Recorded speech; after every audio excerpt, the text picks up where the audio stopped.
বছরের আন্দোলন নামে মানুষকে হয়রানি করা হচ্ছে, কারণ বিজেপি সরকার জবাব দাও।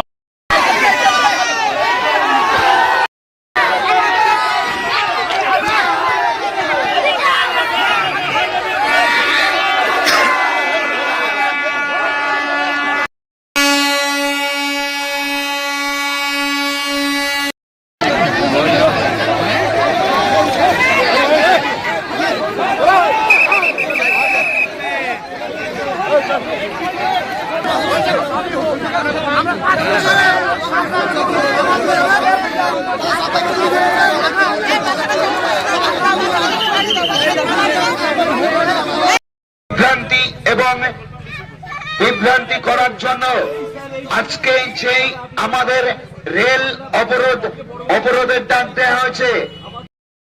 আমাদের যেহেতু আমাদের ডাক ছিল, এসআইআর এর নামে হয়রানি করা হচ্ছে মানুষের, সেই মানুষকে হয়রানি করা চলবে না।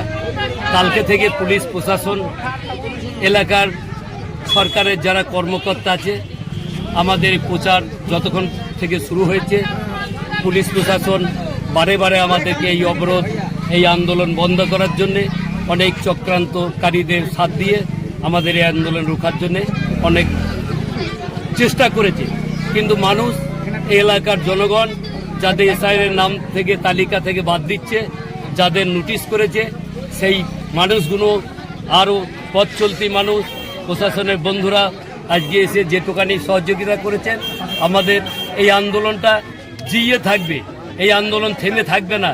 আজকে প্রথম অবস্থাতেই আমরা যেটুকানি জানিয়েছি, এই 13 মিনিট 14 মিনিট হোক রেল অবরোধ করে যেটা জানানো হলো, এটা আমরা দিল্লি পর্যন্ত তার কপি পৌঁছাবো। আমাদের এসডিও, বিডিও, আরপিএফ, জিআরপি, এলাকার প্রশাসন, আমরা যতদূর যাওয়ার দরকার যাব, যেন কোনো মানুষের এসআইআর নাম করে হয়রানি করা চলবে না। এবং ক্যাম্প যদি করতেই হয়, হিয়ারিং যদি করতেই হয়, প্রত্যেকটা বুথে বুথে হোক, নতুবা পারুলডাঙ্গা নসরতপুর হাই স্কুল আছে আমাদের লোকালে, সেই পারুলডাঙ্গা নসরতপুর হাই স্কুলে আপনার ক্যাম্প বসুক, ক্যাম্পের মাধ্যম দিয়ে আমাদের হিয়ারিং হোক, হিয়ারিংয়ের নথিপত্র যেমন নেবে, আমাদের তেমন রিসিভ কপি দিতে হবে। এই দাবি নিয়ে আজকে আমরা রাস্তায় নেই। এটা কোন জায়গায় অবরোধ হলো? আজকে এটা এই ডাঙ্গাপাড়া পারুলডাঙ্গা রেলগেট। কোন ট্রেনে অবরোধ করলেন? এটা হচ্ছে আপনার ওই 8টার লোকাল, ওটা আছে হাওড়া লোক। কতক্ষণ অবরোধ ছিল? কতক্ষণ অবরোধ করলেন? না, 13 মিনিট ছিল। 13 মিনিট। কি বললেন রেল অফিসার?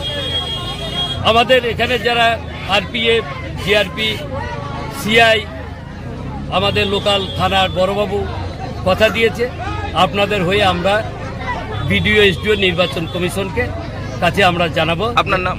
আমার নাম রফিজুল শেখ, ডাক নাম কালো। আমরা এই আন্দোলনের ডাক দিচ্ছি।